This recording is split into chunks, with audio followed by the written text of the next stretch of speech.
નમસ્કાર દર્શક મિત્રો, સ્વાગત છે તમારું RP press reporter YouTube channel પર। દર્શક મિત્રો, આજે આપણે આ વિડીયોમાં વાત કરીશું સોના ચાંદીના બજાર ભાવ વિશે। શું સોનું 1 લાખ રૂપિયાથી નીચે જઈ શકે? કેટલું સસ્તું મળી શકે છે? ક્યારે ખરીદવું? Gold price. તાજેતરના સમયમાં સોના અને ચાંદી બંનેમાં ભાવ વધારો જોવા મળ્યો છે। સોનામાં પણ સતત વધારો જોવા મળે છે। આપણા દેશમાં લોકો હજુ પણ પરંપરાગત હેતુઓ માટે સોનું ખરીદે છે। તાજેતરના સમયમાં સોના અને ચાંદીના બંનેમાં ભારે વધારો જોવા મળ્યો છે। સોનામાં પણ સતત વધારો જોવા મળ્યો છે। આપણા દેશમાં લોકો હજુ પણ પરંપરાગત હેતુઓ માટે સોનું ખરીદે છે, રોકાણ માટે નહીં। તેથી તેઓ તેના વધારાથી નહીં, પરંતુ તેના ઘટાડાથી ખુશ છે। ઘણા લોકો લગ્ન નજીક છે, તેથી તેઓ જાણવા માંગે છે કે ભવિષ્યમાં સોનું કેટલું સસ્તું થઈ શકે છે। સૌપ્રથમ ચાલો જાણીએ કે શું સોનું 1 લાખ રૂપિયા નીચે આવશે। આ અંગે કોમોડિટી નિષ્ણાત અજય કેડિયા સાથે સમાચાર જાણતા મળ્યું કે તેઓ કહે, જો વૈશ્વિક સ્થિરતા જળવાઈ રહેશે તો સોનાનો ભાવ પ્રતિ 10 ગ્રામ 1 લાખ રૂપિયાથી નીચે આવે તેવી શક્યતા ઓછી છે। જો કે પ્રતિ 10 ગ્રામ 1,10,000ની આસપાસ રહી શકે છે। તમારે ક્યારે ખરીદવું? જો તમે લગ્ન માટે સોનું ખરીદી રહ્યા છો તો ભાવ ઘટાડવાની રાહ ન જુઓ, તરત જ ખરીદી લો। જાન્યુઆરીની તુલનામાં સોનાના ભાવ પહેલેથી જ નોંધપાત્ર ઘટાડો થયો છે। છેલ્લા 2 દિવસથી પણ સોનાના ભાવમાં ઘટાડો જોવા મળી રહ્યો છે। બધા શહેરોના ભાવ જાણીશું એ પહેલાં, ચંદીગઢ અને પટનામાં સોનાનો ભાવ સૌથી ઓછો છે। અહીં 10 ગ્રામ સોનું 1,53,710 રૂપિયા પર ઉપલબ્ધ છે।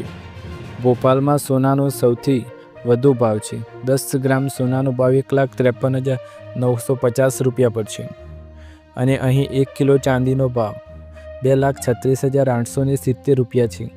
રાયપુરમાં આજે ચાંદી સૌથી મોંઘી છે। અહીં 1 કિલોનો ભાવ 2,37,850 રૂપિયા પર ઉપલબ્ધ છે। હવે આવો જાણીએ સોના ચાંદીને લઈ મહત્વના સમાચાર। સોના ચાંદીમાં મોટો ઘટાડો, ફંડામેન્ટલ્સ મજબૂત છે તો પછી કેમ સતત ઘટી રહ્યા છે ભાવ? આવો જાણીએ। શું ફરી તેજી આવશે કે નહીં? સ્પોટ ગોલ્ડ 1.5% ઘટીને $4,918.65 પ્રતિ ઓન્સ પર આવી ગયું છે। સોના ચાંદી બંનેમાં 17 ફેબ્રુઆરીના રોજ દેશ અને વિદેશમાં સોના ચાંદીના ભાવમાં ઘટાડો થયો હતો। સોનાની કિંમત એક સપ્તાહના નીચલા સ્તરે પહોંચી ગઈ છે। ભારતમાં પણ ગોલ્ડ ફ્યુચર અને સિલ્વર ફ્યુચર્સમાં ઘટાડો જોવા મળ્યો છે। આવી સ્થિતિમાં રોકાણકારો માટે બંને કિંમતી ધાતુઓની કિંમતો વિશે અંદાજ લગાવવું મુશ્કેલ બની ગયું છે। આ દરમિયાન નિષ્ણાતોનું કહેવું છે કે સોના અને ચાંદીના ફંડામેન્ટલ્સ મજબૂત છે। સવાલ એ છે કે જો બંનેના ફંડામેન્ટલ્સ મજબૂત છે તો કિંમતો કેમ ઘટી રહી છે? સોનામાં 2% સુધીનો ઘટાડો, સ્પોટ ગોલ્ડ 1.5% ઘટીને $4,918.65 પ્રતિ ઓન્સ પર આવી ગઈ। એક સમયે કિંમત 2% વધુ ઘટી ગઈ હતી। યુએસ ગોલ્ડ ફ્યુચર્સ 2.2% લપસીને $4,937 પ્રતિ ઓન્સ પર આવી ગયું। બીજી તરફ ભારતમાં કોમોડિટી એક્સચેન્જ MCXમાં ગોલ્ડ ફ્યુચર અને સિલ્વર ફ્યુચરમાં ઘટાડો જોવા મળ્યો હતો। બપોરે 3:30 વાગ્યે ગોલ્ડ ફ્યુચર્સમાં 1.14% ઘટીને 1,53,000 રૂપિયા પ્રતિ 10 ગ્રામ પર ચાલી રહ્યું હતું।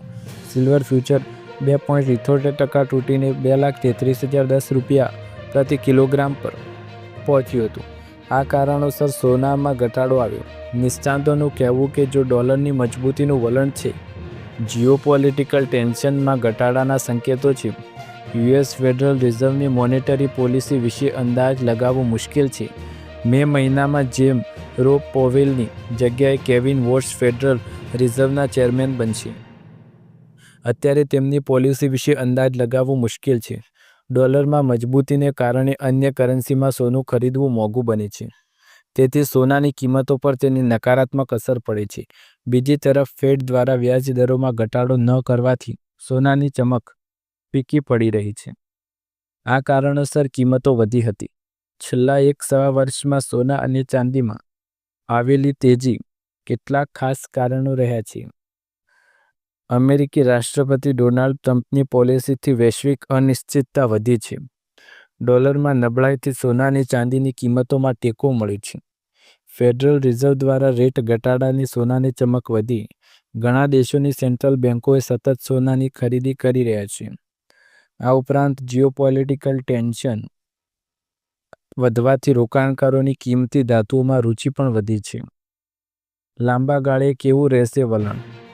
વેન્યુઅરમાં head of commodity and CRMNS રામાસ્વામીના જણાવ્યા અનુસાર લાંબા ગાળે સોનાનું આઉટલુક કન્સ્ટ્રક્ટિવ હકારાત્મક લાગે છે.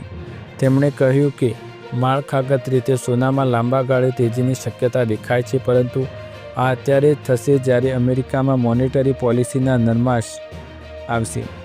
જ્યાં સુધી ચાંદીની વાત, ત્યાંનું સ્ટ્રક્ચર એક્યુમ્યુલેટિવ ફેઝ ગ્રાહકના તબક્કાનો સંકેત આપે છે.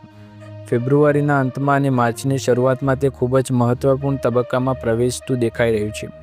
જો તે $80 પ્રતિ ઔંસની ઉપર બંધ થાય તો તેમાં તેજીની શરૂઆત થઈ શકે છે. જો કે ટૂંકા ગાળામાં તેમાં વધઘટ જોવા મળી રહી છે. મીડિયા રિપોર્ટ્સ અનુસાર ભારતે તાજેતરમાં ઓમાન સાથે થયેલા ટ્રેડ એગ્રીમેન્ટમાં પણ ગોલ્ડ અને સિલ્વરને ટેરિફ છૂટથી બહાર રાખ્યા હતા. આ જ રણનીતિ હવે GCC સાથે થનારી ટ્રેડ ડીલમાં પણ અપનાવવામાં આવી શકે છે. આનો અર્થ સ્પષ્ટ છે કે સરકાર ગોલ્ડને લઈ ખૂબ જ સતર્ક વલણ અપનાવી રહી છે અને ટેક્સમાં રાહત આપવાના મૂડમાં નથી. સરકારની ચિંતાનું સૌથી મોટું કારણ UAE સાથેનો પાછલો અનુભવ. ભારત અને UAE વચ્ચે CEPA ટ્રેડ એગ્રીમેન્ટ મે 2022માં લાગુ થયો હતો. આ સમજૂતી હેઠળ ભારતે ગોલ્ડ ઇમ્પોર્ટ પર ટેરિફના છૂટ આપી હતી અને એક નક્કી કરેલા કોટા હેઠળ માત્ર 1% કસ્ટમ ડ્યુટી પર ગોલ્ડ આયાતની મંજૂરી આપવામાં આવી હતી. આની અસર એ થઈ કે UAEથી ભારત ગોલ્ડ ઇમ્પોર્ટ ઝડપી વધી ગયું.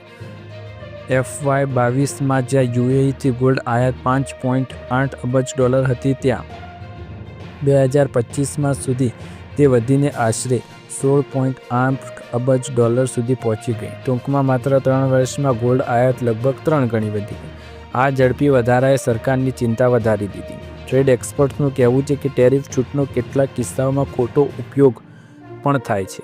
કેટલીક આયાત એવી હતી જે નિયમો મુજબ પાત્ર નહોતી. જો કે તેમ છતાંય ઓછા ટેક્સનો લાભ લેવામાં આવ્યો.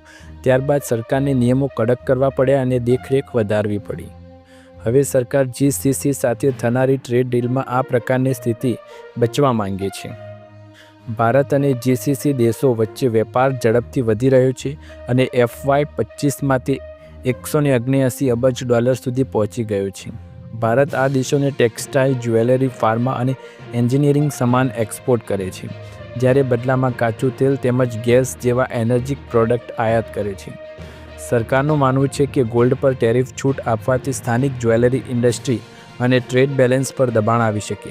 આનાથી સરકાર હવે ગોલ્ડને ટ્રેડ ડીલમાં સંવેદનશીલ કેટેગરીમાં રાખી રહી છે.